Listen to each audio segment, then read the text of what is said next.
Bapak Ibu, ulun mulai. Assalamualaikum warahmatullahi wabarakatuh. Mohon izin sebentar Bapak Ibu menyita waktu untuk saya di sini.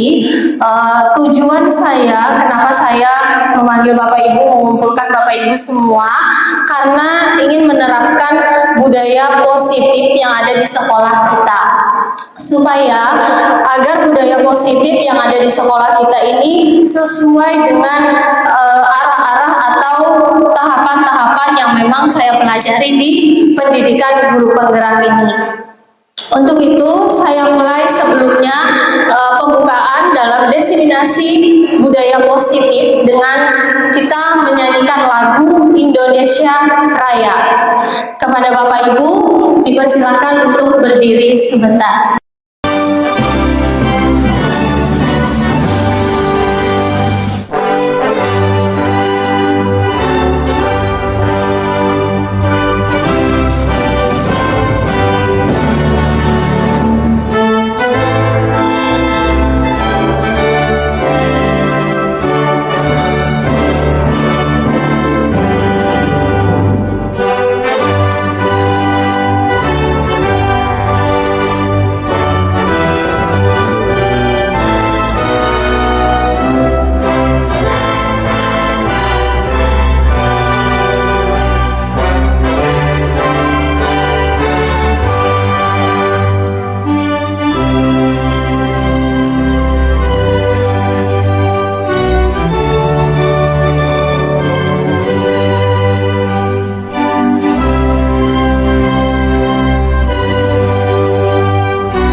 Sebelumnya saya memohon kepada Kepala Sekolah SMP Negeri 4 Kusuma Hilir agar bisa memberikan sambutan untuk pelaksanaan saya hari ini dalam menerapkan budaya positif di sekolah kita SMP Negeri 4 Kusuma Hilir. Kepada Bapak Karyadi, persilakan.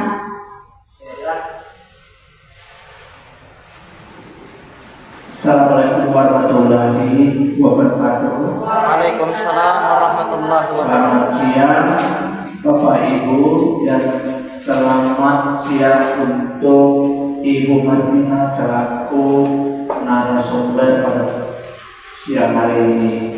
Pertama-tama marilah kita mengucapkan syukur dan terima kasih atas umur yang diberikan oleh Allah SWT ya pada kita, dalam keadaan sehat sehingga dapat berkumpul dalam ruangan hari ini. Pertama-tama secara pribadi saya menyambut positif ya untuk gerakan guru penggerak. Guru penggerak adalah guru pemimpin masa depan kita. Mudah-mudahan Ibu Martina ini rezekinya ada lebih baik ya. Ibu Martina adalah sampai saat ini adalah satu-satunya guru yang mengikuti guru penggerak di SMP 4 Kusuma Hilir. Ya, mudah-mudahan kedepannya juga ada timbul Martina yang lain. Contohnya Ibu Ani masuk muda, Ibu Lisa ya, Ibu Weni atau Ibu Faridah ya. Mudah-mudahan angkatan yang akan datang, angkatan ke-12 atau angkatan yang terakhir ada muncul nama-nama yang ulun sebutkan tersebut. Bapak Ibu yang ulun hormati, ulun sangat menyambut apa itu budaya positif ya. Ya, mudah-mudahan kedepannya budaya positif yang disampaikan oleh Ibu Martina ini bisa diterapkan di sekolah kita. Ya, contohnya budaya positif, datang, pulang, ya itu budaya positif ya, sesuai dengan ketentuan sekolah ya. Selanjutnya juga Bapak Ibu juga budaya positif, nanti mudah-mudahan Bapak dan Ibu juga masuk dalam kelas sesuai dengan jadwal Bapak Ibu. Ya, contohnya Ibu Martina sebagai guru penggerak memberikan contoh yang baik. Itu yang ulun harapkan.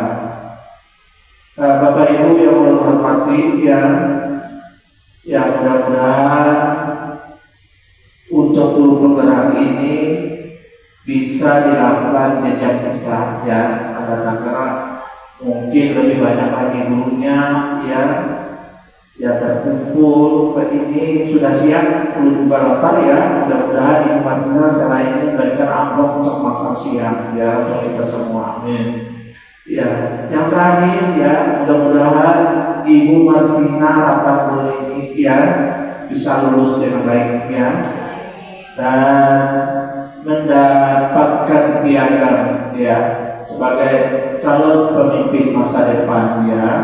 Walaupun Ibu Martina lulus ya sebagai guru penggerak ya, mudah-mudahan dengan nilai yang terbaik ya.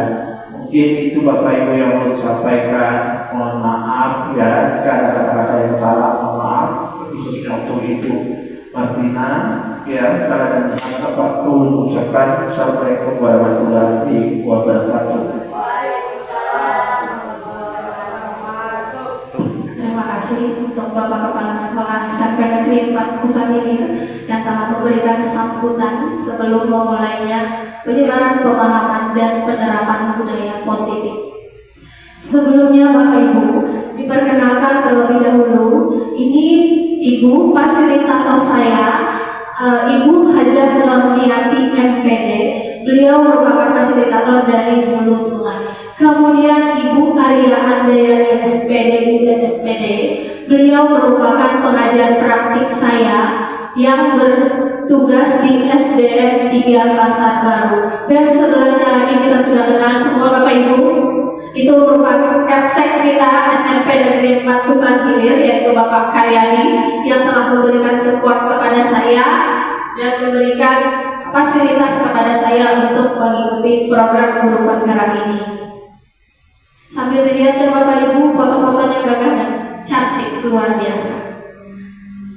Sebelum itu kita mulai, yang dimana guru harus mempunyai kemampuan untuk mewujudkan budaya positif di lingkungan sekolah, terutama sekolah kita sendiri di SMP Negeri 4 Satu Atap Pusat Hilir, yang dimana budaya positif dapat melakukan dengan menerapkan konsep seperti perubahan disiplin positif, yang kedua kebutuhan dasar, ketiga memahami perilaku manusia berkaitan dengan hukuman, yang keempat posisi kontrol seorang guru, yang kelima pembuatan kesepakatan atau keyakinan kelas, dan yang terakhir penerapan segitiga restitusi dalam menyelesaikan suatu permasalahan. Jadi dalam suatu permasalahan kita mempunyai tahapan-tahapan dalam menyelesaikan permasalahan itu sendiri.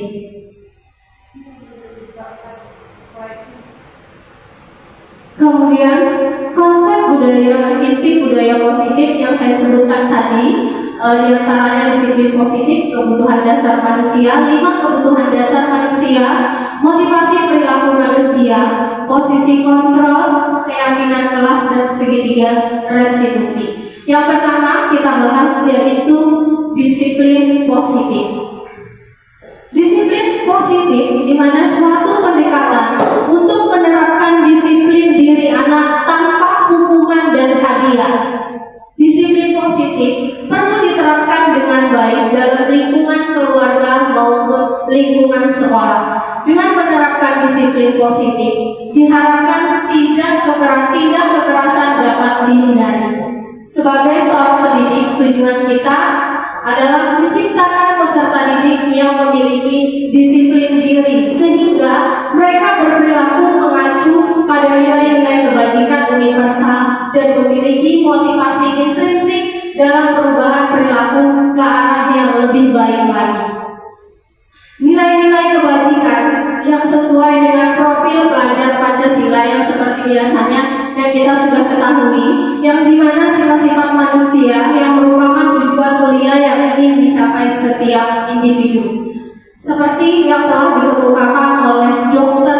William Glasser pada teori kontrol 1984 yang menyatakan bahwa setiap perbuatan memiliki suatu tujuan, dan selanjutnya menurut D.A. Gerson pada tahun 1998 yang mengemukakan bahwa dengan mengaitkan nilai-nilai kebajikan yang diyakini seseorang, maka motivasi intrinsik akan terbangun sehingga menggerakkan motivasi dari dalam untuk dapat mencapai tujuan mulia yang diinginkan, yang dimana tujuan nilai-nilai kebajikan sesuai dengan profil pelajar Pancasila yang saat ini kita terapkan di sekolah kita.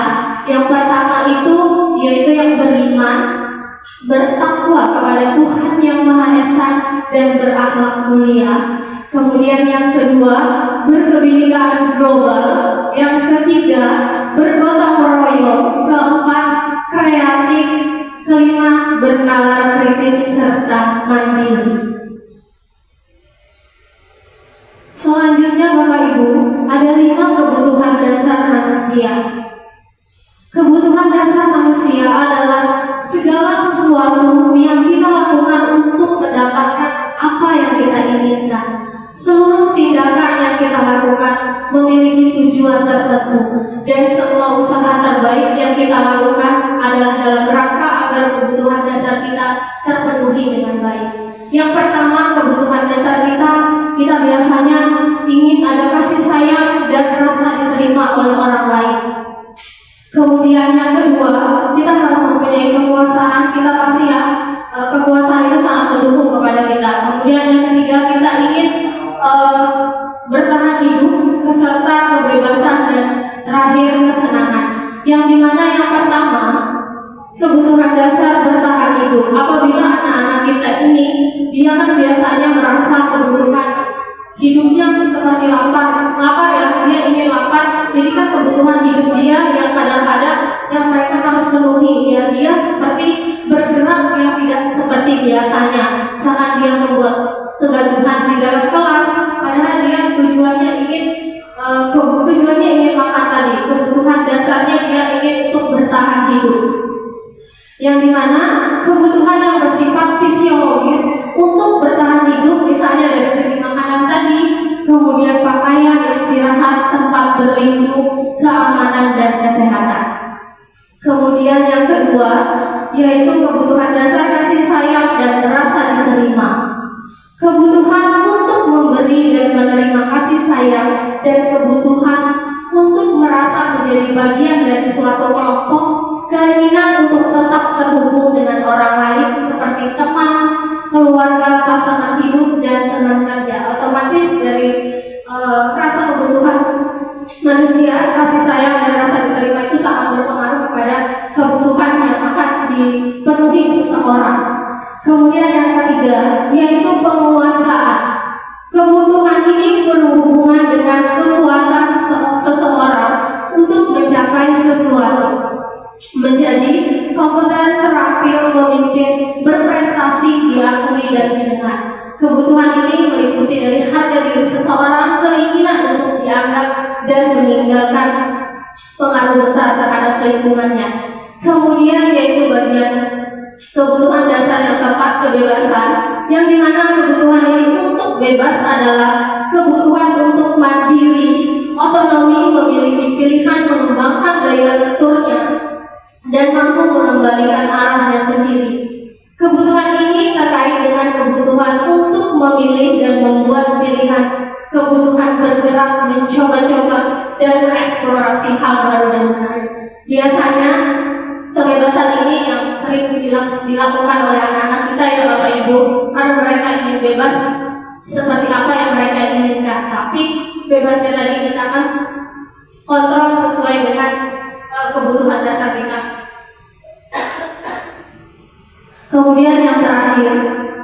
yaitu kebutuhan dasar manusia, kesenangan, yang dimana kebutuhan ini untuk mencari kesenangan, humor, bermain, bersenang-senang, bergembira, antusiasme, dan tertawa. Jadi kita aja sendiri ya pasti kebutuhan dasar kita untuk senang pasti ya, apalagi anak-anak pasti tujuannya mereka karena sebagai kodrat mereka itu bahwa senang bermain, maka kita kesenangan mereka lah yang akan kita wujudkan.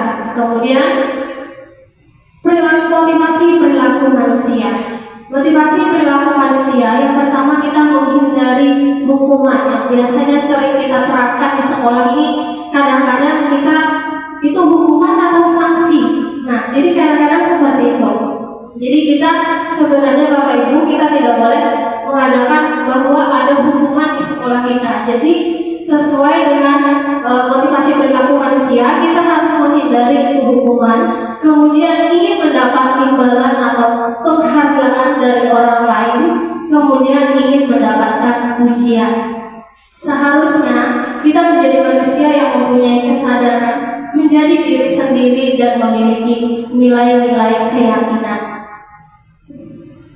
Sebaiknya kita yang dilakukan sebagai pendidik menghindari hukuman dan pemberian penghargaan yang mudah agar dapat meminimalisir motivasi eksternal dalam diri murid kita.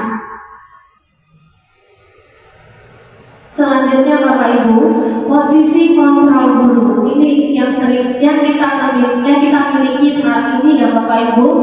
Yang pertama, kita sebagai penghukum, kira-kira bagaimana kalau misalkan kita dari segi penghukum anak-anak itu.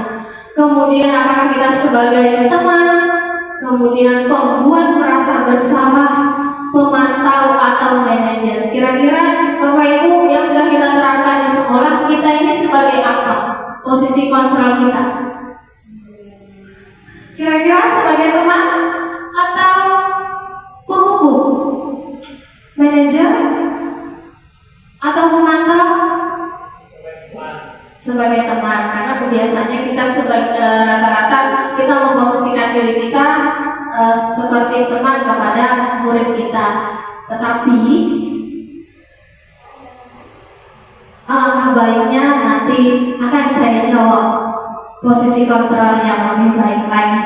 Yang pertama, apabila kita seorang penghukum bisa menggunakan hukuman fisik maupun verbal, orang-orang yang menjalankan posisi penghukum senantiasa mengatakan bahwa sekolah memerlukan sistem atau alat yang dapat lebih menekan murid-murid lebih dalam lagi.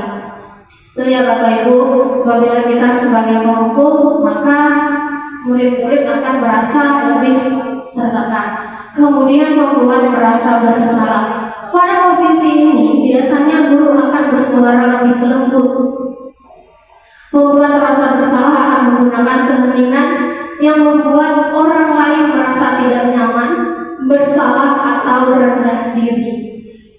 Kemudian yang ketiga, kalau kita posisi kontrol kita sebagai teman, guru pada posisi ini tidak akan menyakiti murid, namun akan tetap berupaya mengontrol murid melalui persuasi.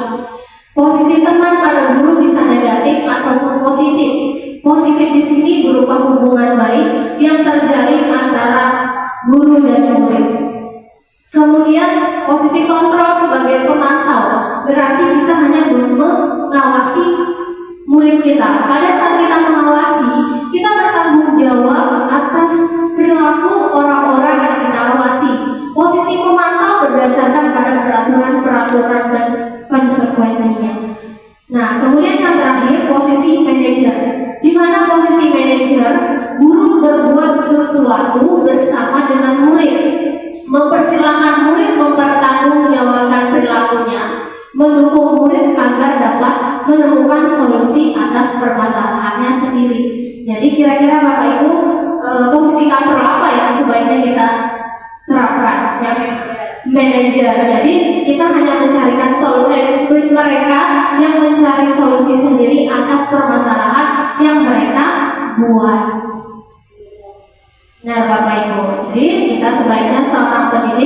berupaya berusaha agar berada di dalam posisi manajer, karena posisi kontrol manajer ini mampu membuat murid kembali dengan segala kekuatannya dalam hal segi positif.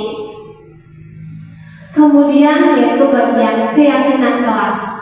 Keyakinan kelas sama dengan kesepakatan kelas yang telah kita buat di awal semester sebelumnya. Nah, di mana di sini guru berperan dalam mewujudkan terbentuknya keyakinan kelas bersama murid dengan cara membuat kesepakatan dengan tahapan-tahapan yang benar. Dan di mana keyakinan kelas berupa pernyataan yang universal yang mudah diingat, dipahami, dan harus diterapkan dalam lingkungan sekolah. Yang dimana keyakinan kelas kita yang pertama itu bersikap abstrak. Jadi kita semuanya harus sama-sama mewadahi anak-anak untuk yang kedua berupaya pernyataan universal, kemudian dibuat dengan pernyataan positif, kemudian kata sedikit agar mudah diingat, kemudian sesuai dengan kondisi kelas atau sekolah kita, serta semua warga sekolah atau kelas kita libatkan untuk membuat keyakinan keluar atau keyakinan kelas kita. Jadi semua siswa kita harus libatkan dulu apa sih yang mau mereka terapkan di kelas kita, apa sih yang mereka mau sepakati di dalam kelas kita. Mereka juga yang membuat, mereka juga yang menyepakati. Kita hanya memberikan fasilitas saja. Kita hanya mensortir kata-kata yang memang mudah mereka ingat. Jadi mereka yang buat, kita yang hanya meresepkan saja supaya mereka ingat dengan kata-kata yang mereka buat sendiri. Contohnya misalkan datang hadir tepat waktu. Mereka sendiri itu kata-katanya datang hadir tepat waktu. Jadi supaya lebih ingat lagi anak-anaknya, maka disiplin dalam kehadiran. Jadi ada 3 kata-kata saja yang kita ambil sehingga mereka mudah mengingatnya dan mereka mudah menerapkannya. Kemudian segitiga restitusi, yang dimana segitiga restitusi adalah suatu proses dialog yang dijalankan oleh guru atau orang tua agar dapat menghasilkan murid yang mandiri dan bertanggung jawab. Segitiga di sini antara lain yang pertama menstabilkan identitas, kemudian yang kedua validasi tindakan yang salah, kemudian yang ketiga menanyakan keyakinan. Yang dimana yang pertama menstabilkan identitas. Bagian dasar dari segitiga bertujuan untuk mengubah identitas anak dari orang yang gagal karena melakukan kesalahan menjadi orang yang sukses. Bisa kita menggunakan kata-kata tidak ada manusia yang tidak berbuat kesalahan. Pasti ya, semua manusia berbuat kesalahan. Kemudian tidak apa-apa melakukan kesalahan ini karena mereka pasti akan memperbaikinya di kemudian hari. Kemudian, tapi dengan catatan tadi mereka harus mempunyai kesadaran mereka nanti itu di bagian menanyakan keyakinan mereka. Ini yang pertama dulu, kita menstabilkan identitas mereka dulu. Kemudian yang kedua, validasi tindakan, yang dimana setiap tindakan kita dilakukan dengan suatu tujuan, yaitu memenuhi kebutuhan dasar mereka. Seperti yang kita bahas sebelumnya tadi, mereka kebutuhannya untuk apa? Yang pertama tadi ada bagian bertahan hidup, kemudian kebutuhan dasarnya sebagai rasa diterima dan rasa disayang, kemudian kebutuhannya dan lain-lain. Kemudian kalau kita memahami kebutuhan dasar apa yang mendasari sebuah tindakan murid kita, kita akan bisa menemukan cara-cara paling efektif untuk memenuhi kebutuhan tersebut. Bisa kita menggunakan sebuah kata-kata dari permasalahan apa sih yang kalian buat, apa sih yang mendasari kalian melakukan kesalahan ini, apa sih yang mau pasti ada alasan mengapa mereka berbuat seperti itu. Kemudian menanyakan keyakinan, dan di mana teori kontrol ini menyatakan bahwa kita pada dasarnya termotivasi secara internal. Ketika identitas sukses telah tercapai, langkah yang pertama menstabilkan identitas, dan tingkah laku yang salah telah divalidasi, yang dimana di langkah kedua validasi tindakan, maka anak akan siap untuk dihubungkan dengan nilai-nilai yang dia percaya dan berpindah menjadi orang yang dia inginkan. Jadi dari menanyakan keyakinan ini, mereka akan merasa bahwa mereka tidak akan mengulangi permasalahan yang akan terulang lagi. Kemudian selanjutnya Bapak Ibu, di sini ada kasus contohnya, di mana kasus di sini tentang seorang anak yang melanggar peraturan sekolah seperti biasanya yang terjadi ada di sekolah kita, yang pernah terjadi di sekolah kita. Bagaimana sih seharusnya kita menindaklanjuti permasalahan tersebut sesuai dengan tahapan dari segitiga restitusi itu. Kasusnya yang dimana Sabrina hari itu bangun terlambat dan terburu-buru sampai di sekolah. Dia pun akhirnya sampai di gerbang sekolah, tapi baru menyadari kalau tidak menggunakan sepatu hitam seperti tertera di peraturan sekolahnya. Di depan pintu kelas, Bapak Lukman memperhatikan sepatu Sabrina yang berwarna coklat. Sabrina berusaha menjelaskan bahwa dia terburu-buru dan salah mengenakan sepatu. Pak Lukman menanyakan Sabrina, apa peraturan sekolah tentang sepatu, seragam warna sepatu?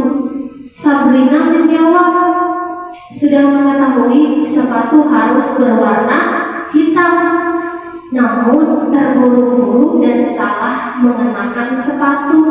Selain tidak mungkin kembali pulang karena rumahnya yang jauh sekali, Pak Lukman tetap bersikeras pada peraturan yang berlaku dan mengatakan, ya sudah, kamu sudah melanggar peraturan sekolah, kamu salah. Sudah terlambat, salah pula warna sepatunya. Segera buka sepatumu, kalau tidak bisa menggunakan warna sepatu sesuai peraturan. Sabrina meminta maaf dan memohon kembali kepada Pak Lukman agar tetap dapat mengenakan sepatunya dan berjanji tidak akan mengulangi perbuatannya atau mengulangi kesalahannya. Namun Pak Lukman tidak mau tahu. Tidak, kamu telah melanggar peraturan sekolah. Kalau tidak sanggup ambil sepatu di rumah atau diantarkan sepatu ke sekolah, ya sudah, kamu tidak bersepatu saja seharian di sekolah. Sekarang copot sepatumu dan silakan belajar tanpa sepatu seharian. Sabrina pun dengan berat hati mencopot sepatunya dan memberikannya kepada Pak Lukman. Seharian dia tidak berani berkeliling sekolah karena malu dan lebih banyak berdiam diri di kelas tanpa alas sepatu. Kira-kira menurut Bapak Ibu sikap Bapak Lukman ini bagaimana kepada Sabrina? Walaupun dia menerapkan peraturan sekolah, ya nggak Bapak Ibu? Kira-kira pasti ada pernah kita melakukan seperti itu. Dalam kasus tersebut, sikap posisi apakah yang diambil oleh Bapak Lukman? Sebagai apa tadi? Penghukum. Penghukum ya Bapak Ibu. Jadi sebagai penghukum, kemudian bila Bapak Lukman mengambil posisi seorang manajer, apa yang akan dikatakannya? Pertanyaan-pertanyaan seperti apakah yang akan dilanjutkan ke Sabrina? Tapi karena Pak Pak Lukman tersebut sebagai penghukum, bukan seorang manajer. Jadi benar Bapak Ibu ya, posisi penghukum karena dikarenakan memiliki sikap otoriternya dan kaku dalam menegakkan peraturan sekolah. Dia menempatkan peraturan di atas segala situasi tanpa mempertimbangkan keadaan atau alasan yang mendasari pelanggaran tersebut. Kita tidak tahu Sabrina kenapa jadi terlambat. Mungkin aja saat itu dia sedang membantu orang tuanya, mungkin ya Bapak Ibu. Tanpa harus kita tidak tahu alasannya, tapi kita tahunya dia tidak memakai sepatu, berarti dia udah melanggar peraturan. Itu tadi ya, disikap dari Bapak Lukman itu. Maka sebaiknya nih sikap Pak Lukman ini dia mengambil posisi kontras sebagai apa Bapak Ibu? Sebagai manajer ya Bapak Ibu. Iya, sebagai manajer. Karena apa yang akan dikatakannya dari pertanyaan-pertanyaan seperti yang akan diajukan ke Sabrina. Jadi sikap yang diambil oleh Bapak Lukman sebagai manajer. Kemudian jika Bapak Lukman mengambil posisi seorang manajer yang lebih mengutamakan penyelesaian masalahnya dan pembelajaran dari situasi, dia mungkin akan bertindak berbeda apabila kita mengetahui alasan dibalik mengapa anak tersebut mengenakan sepatu warna coklat. Kenapa ya bukan sepatu warna ungu? Ya kan? Kenapa harus warna coklat? Padahal di sekolah mungkin karena di saat itu Sabrina punyanya sepatu warna coklat, belum dibelikan bapak mungkin, makanya warna coklat. Kemudian ada pendekatan empati dan pemahamannya. Yang pertama, mendengarkan alasan Sabrina dengan baik dan menunjukkan pemahaman atas situasi yang terjadi. Jadi kita harus mendengarkan dulu, kita harus ada empati dulu dan pemahaman kepada Sabrina itu. Jadi kita harus mendengarkan alasan Sabrina kenapa dia mengenakan sepatu berwarna coklat. Kemudian kita harus fleksibel dalam menegakkan sebuah aturan, di mana kita menegakkan aturan dengan cara yang adil namun tetap mendidik. Kemudian yang terakhir, solusi yang mendidik, kita mencari cara untuk memastikan Sabrina belajar dari kesalahan tanpa merendahkannya. Misalnya tadi kita meminta Sabrina menulis surat, misalkan permohonan maaf atau tugas tambahan, misalkan dia menulis tindakan mengulangi.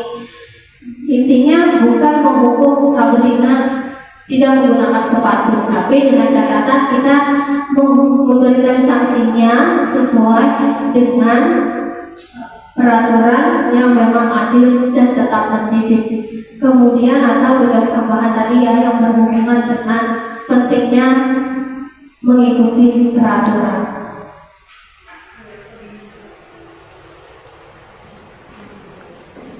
Nah, kemudian pertanyaannya, dari segi pertanyaan, mengapa kamu mengenakan sepatu coklat hari ini? Jadi memahami alasan dibalik pelanggaran tadi. Kita tidak tahu ya alasannya, mungkin seperti kita aja sendiri sebagai seorang guru, ibaratnya kita pasti ada, misalkan adanya cuma sepatu warna coklat, kita masih belum beli sepatu warna hitam, atau juga posisinya sepatu hitam itu basah sehingga kita tidak bisa menggunakan sepatu warna hitam. Jadi sepatu yang ada yang dipakai. Kemudian itu kan ada alasannya ya dibalik sebuah pelanggaran itu. Kemudian yang kedua, apa yang bisa kita lakukan untuk menghindari situasi ini di masa depan, di mana kita mencari solusi yang preventif. Kemudian yang ketiga, bagaimana perasaanmu mengenai pelanggaran ini? Jadi perasaannya menggali dampak emosional terhadap Sabrina.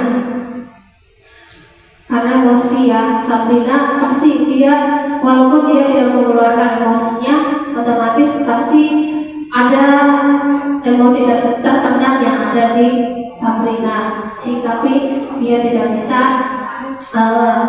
mengeluarkan ekspresinya atau emosinya itu, tapi dampaknya kepada Sabrina itu sendiri. Kemudian yang terakhir, adakah hal lain yang mengganggumu hari ini?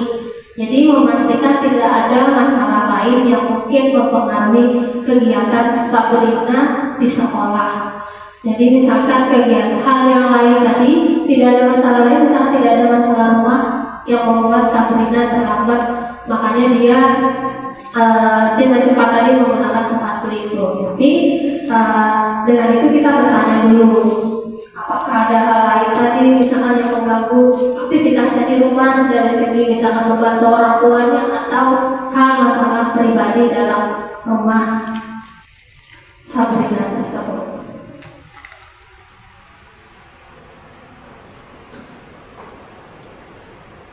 Nah, mungkin sampai di sini penjelasan dari saya, Bapak Ibu, tentang budaya positif yang kita terapkan di sekolah kita, yang dimana kita dalam hal menyikapi suatu permasalahan yang biasanya kita mencari solusi saja terlebih dahulu tanpa kita memikirkan dampak oleh murid kita sendiri ya Bapak Ibu. Jadi oleh sebab itu semoga kita bisa menerapkan budaya positif ini di sekolah dengan cara hal dari segi permasalahan. Otomatis kita pasti ya, setiap sekolah pasti ada permasalahan baik dari murid maupun dari warga sekolah lainnya. Tapi semoga saja kita bisa mengatasi dengan tahapan-tahapan yang memang sesuai dengan aturan-aturan yang masih di ruang lingkup tahap mendidik tadi ya Bapak Ibu. Mungkin cukup sekian pernyataan dari saya tentang budaya positif. Nah, sambil ini Bapak Ibu saya memberikan umpan balik tentang budaya positif yang ada di sekolah kita. Seperti permasalahan yang tadi kita lihatlah Bapak Ibu. Mohon maaf ya wali kelasnya Ibu Ani, saya pun juga belum mengetahui permasalahan lebih lanjut. Kira-kira nih itu posisi kontrol apa yang diterapkan dalam menghadapi murid kita tersebut? Penghukum ya Bapak Ibu, karena tadi menghukum murid kita di bawah tiang bendera, otomatis kita secara tidak langsung kita sudah seperti Pak Lukman tadi ya Bapak itu. Jadi kita tidak tahu dulu, kita cari tahu dulu kenapa sih murid kita ini melakukan seperti itu. Semoga nanti itu yang terakhir kita melakukan posisi kontrol penghukum itu ke depannya kita tidak lagi melakukan sebagai penghukum, tapi kita sebagai manajer yang dimana kita memfasilitasi anak kita dalam mencari solusi dalam permasalahan yang mereka buat atau mereka sendiri yang berbuat. Jadi mereka sendiri yang mencari solusi atas permasalahan yang mereka lakukan ya Bapak Ibu. Kemudian keyakinan kelas tadi sambil kita menerapkan sedikit-sedikit dari mereka, walaupun tidak hanya dari wali kelas masing-masing, setiap kita pembelajaran matkul masing-masing, otomatis ada murid yang memang ada bersikap, apalagi di jam terakhir ya Bapak Ibu, adalah mereka kebutuhan dasar yang mereka penuhi. Yang pertama bertahan hidup, otomatis bukan hanya muridnya, kita pun di jam terakhir pasti lapar. Kebutuhan kita bertahan hidup. Jadi itulah alasannya kita kebutuhan dasar kita untuk bertahan hidup. Karena ini sudah di luar jam siang tadi Bapak Ibu. Jadi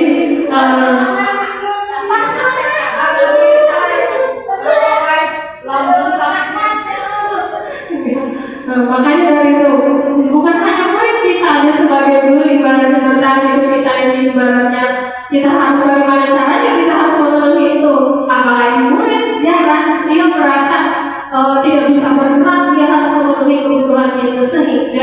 dia bertindak yang memang ya di luar tingkah laku yang kita inginkan. Maka dari itu kita bisa memahami dari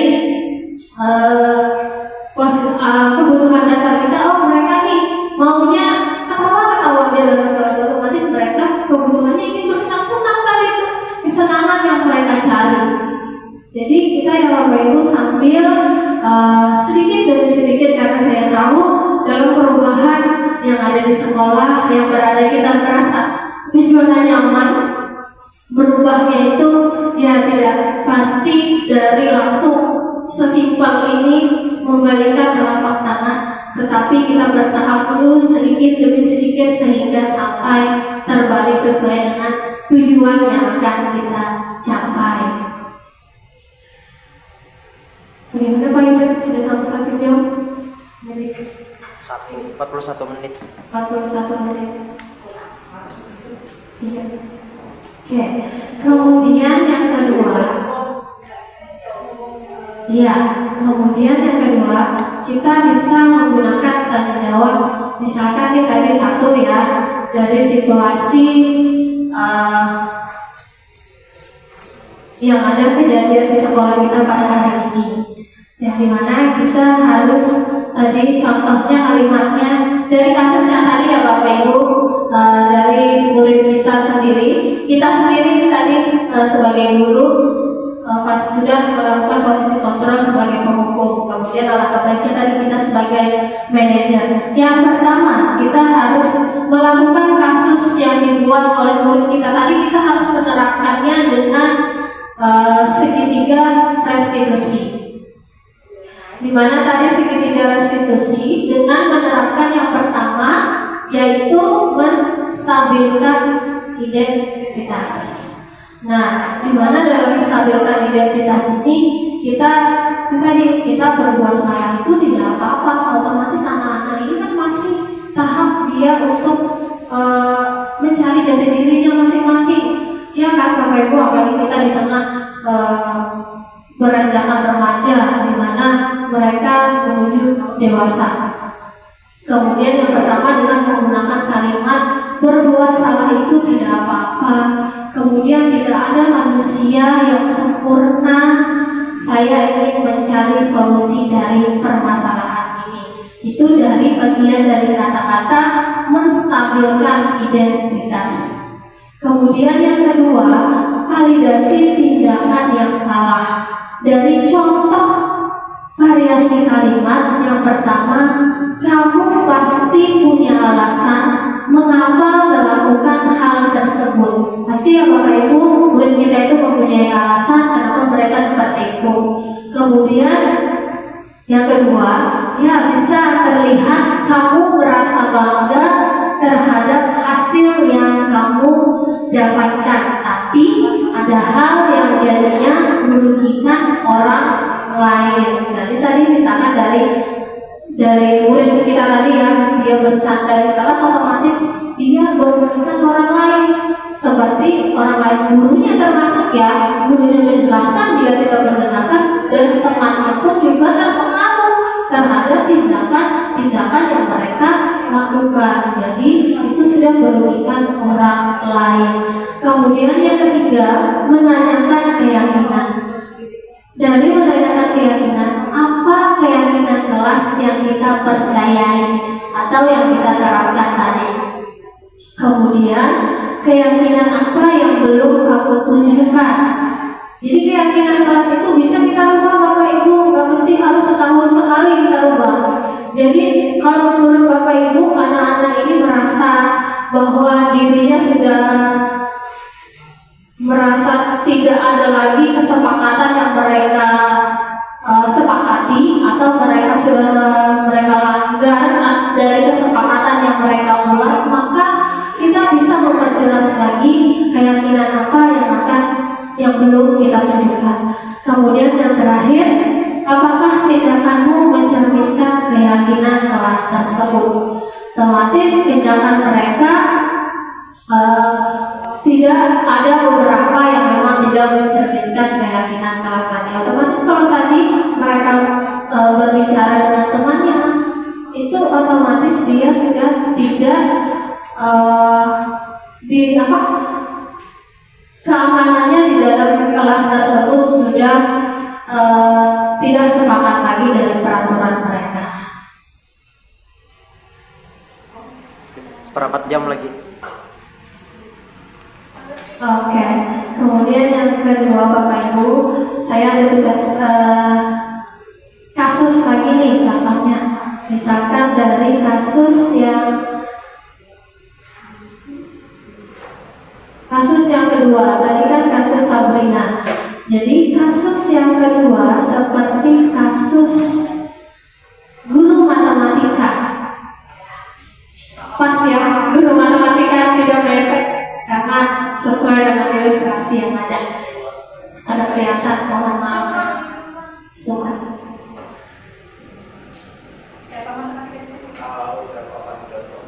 Contoh aja. Semoga dari ilustrasi yang ada tidak tercermin dari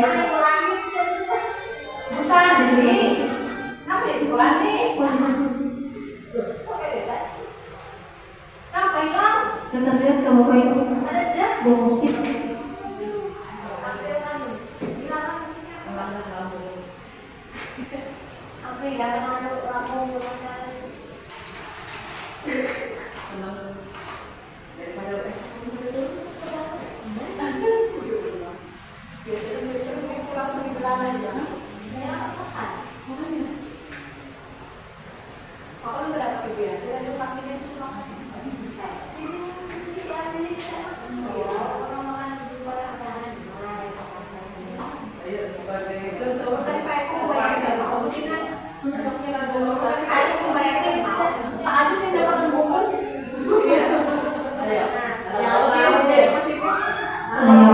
Positif kita. Lanjut kasus selanjutnya Bapak Ibu, di mana di sini tentang guru matematika, mungkin sama aja situasi ya Bapak Ibu, tidak ada faktor kesengajaan Bapak.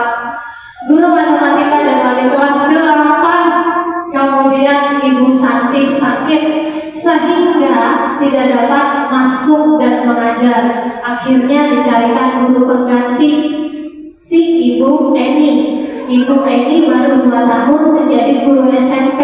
Beberapa murid perempuan, Vivi dan Natali, mengetahui hal ini dan mulai menggunakan kesempatan dan bersikap seenaknya, tertawa dan tidak mengindahkan kehadiran Ibu Eni. Ibu Eni mencoba menyapa Vivi dan Natali dengan ramah sambil mengingatkan mereka untuk tetap fokus pada pembelajaran atau pekerjaan tugas. Ayolah tugasnya dikerjakan, nanti Ibu ditegur Bapak Kepala Sekolah kalau kalian tidak kerjakan tugas. Tolong bantu Ibu ya. Namun Vivi dan Natali malah jadi tertawa. Ah Ibu, santai saja Bu. Mereka tetap tidak mengerjakan tugas dan malah mengobrol. Keesokan harinya, Ibu Santi memanggil Vivi dan Natali serta menanyakan tentang laporan Ibu Eni. Ibu Santi menanyakan apakah mereka bersedia melakukan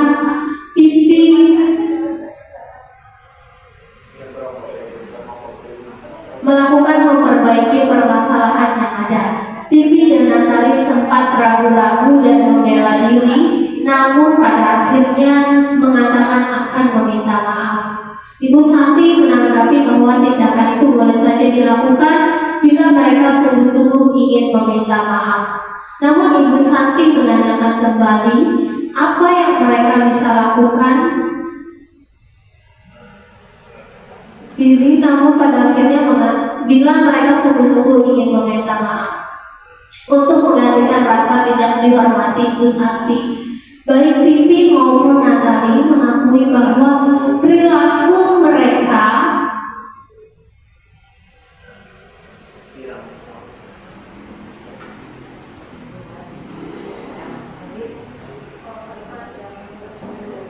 mereka tidak sesuai dengan keyakinan jelas. Ibu Santi melanjutkan kembali apa yang akan mereka lakukan untuk memperbaiki masalah. Apakah ada gagasan?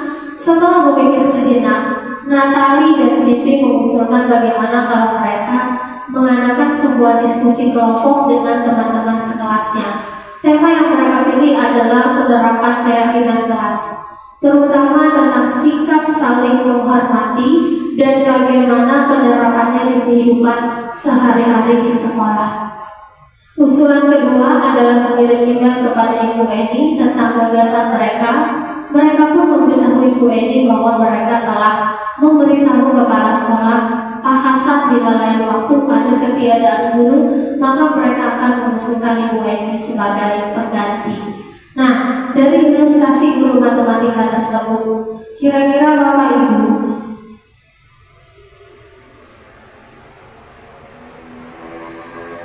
sikap apa yang dilakukan murid dua putri si Pipi dan Natali? Dia tidak mengerjakan tugas ya Bapak Ibu. Kemudian langkah-langkah resolusi apa yang sudah dijalankan oleh Ibu Santi?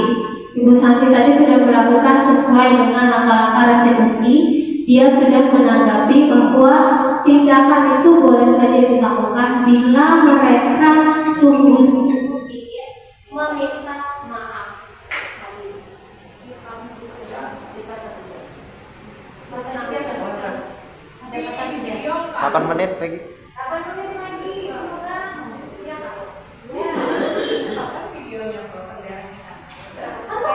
Dipotong kalau dipotong.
Lagi Mas, 6 menit lagi. Tapi termasuk yang selanjutnya harus ekstra sabar dan ekstra penutupan dari Bapak Ibu.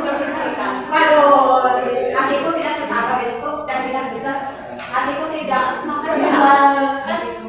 Hatiku tidak sebebal KBBI sampai seterusnya menutup lagi. Oke, 6 menit lagi Mas. Pas saya penutupan.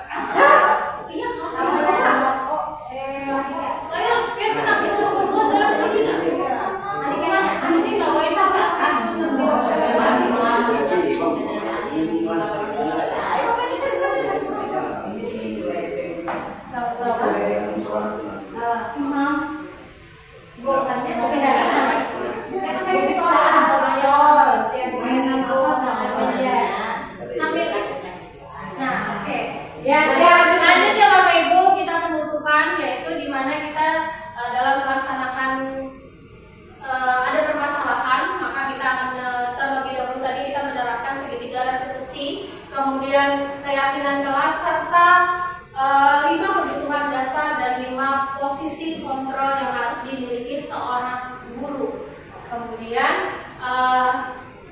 Semoga saja kita semua di sini ada di posisi kontrol yang memang sesuai dengan tahapan-tahapannya, yaitu posisi manajer tadi yang kita sambil berdiskusi tadi, seperti malaikat sosoknya seorang guru ini. Maka dari itu kita sama-sama mencarikan bahwa anak-anak ini, kita terutama di SMP, bahwa anak-anak ini sebagai kodratnya menurut Ki Hajar Dewantara, bahwa anak-anak kita ini sebagai guru hanya menuntun murid saja dan memfasilitasi apa yang akan diinginkan sesuai dengan kodrat alam dan kodrat zaman yang dimiliki oleh masing-masing anak. Maka dari itu kita diusahakan dalam posisi manajer, kita hanya menuntut tadi dan memfasilitasi, tetapi dengan tahapan sesuai dengan tahapan-tahapan yang memang benar atau yang memang diyakini sesuai dengan nilai-nilai kebajikan yang ada sesuai dengan profil pelajar Pancasila. Terima kasih Bapak Ibu yang telah memberikan waktunya kepada saya, yang telah menerapkan atau memberikan destinasi tentang budaya positif di sekolah kita SMP Negeri 4 Pusan Hilir. Saya ucapkan terima kasih banyak. Saya akhiri, wabillahi taufiq wal hidayah. Assalamualaikum warahmatullahi wabarakatuh. Waalaikumsalam warahmatullahi wabarakatuh. Assalamualaikum warahmatullahi wabarakatuh. Nama saya Weni Pratiwi dari SMP 4 Pusan Hilir. Alhamdulillah, setelah menyimak dari hasil pengimbasan diseminasi budaya positif yang telah disampaikan oleh rekan sejawat saya, yaitu Ibu Martina SPD, saya mulai memahami apa itu budaya positif. Antara lain, yang pertama, disiplin positif, kebutuhan dasar manusia, motivasi perilaku manusia, posisi kontrol, keyakinan kelas, dan segitiga restitusi. Dari disiplin positif yang perlu kita terapkan dengan baik untuk tindak kekerasan dapat dihindari, baik dari lingkungan keluarga maupun lingkungan sekolah.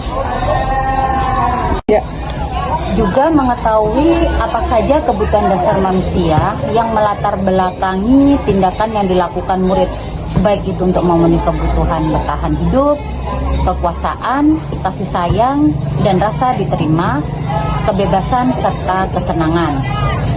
Selain itu, kita sebagai pendidik bisa menghindari sebuah hukuman dan pemberian penghargaan kepada murid dengan cara mudah agar meminimalisir motivasi eksternal yang ada di dalam diri murid kita. Kemudian, saya juga mengetahui posisi kontrol seorang guru.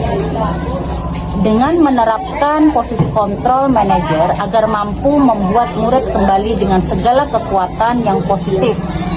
Selain itu juga kita sebagai pendidik, agar pembelajaran menjadi kondusif, maka terlebih dahulu menerapkan keyakinan kelas dengan tahapan-tahapan yang melibatkan seluruh anggota kelas atau sekolah. Kemudian terakhir, dalam menyelesaikan suatu permasalahan yang ada, maka kita sebagai guru harus menerapkan segitiga restitusi dengan tahapan yang dimulai dari menstabilkan identitas, memvalidasi tindakan yang salah, dan menanyakan keyakinan. Semoga dari pengimbasan tersebut kita dapat mengimplementasikan di sekolah dan di seluruh warga sekolah SMP 41 Atap Pusan Hilir, sehingga kedepannya pendidikan akan menjadi lebih baik. Oke, terima kasih. Wassalamualaikum warahmatullahi wabarakatuh. Assalamualaikum warahmatullahi wabarakatuh. Perkenalkan, nama saya Julian Udani. Saya merupakan salah satu guru di SMP Negeri 4 Pusan Hilir yang merupakan rekan salah satu calon guru penggerak angkatan 11, Ibu Martina. Nah, setelah mengikuti presentasi yang disampaikan oleh pemateri, saya terinspirasi dengan materi tersebut mengenai budaya positif di sekolah. Nah, selain mendapatkan pengetahuan yang mendalam oleh dari pemateri juga menyampaikan contoh konkret dan nyata yang dapat diterapkan di sekolah. Saya yakin jika budaya positif ini diterapkan secara konsisten di sekolah, itu dapat membuat suatu lingkungan sekolah yang kondusif, di mana peserta didik itu dia merasa dihargai dan termotivasi untuk berkembang menjadi lebih baik.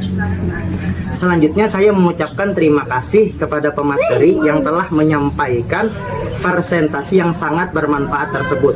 Harapan kedepannya, semoga inisiatif yang dibawa oleh pemateri ini dapat ditiru, dapat menggerakkan guru lain untuk melakukan perubahan di sekolah menuju ke arah yang lebih baik. Nah, sekian video testimoni dari saya. Wassalamualaikum warahmatullahi wabarakatuh.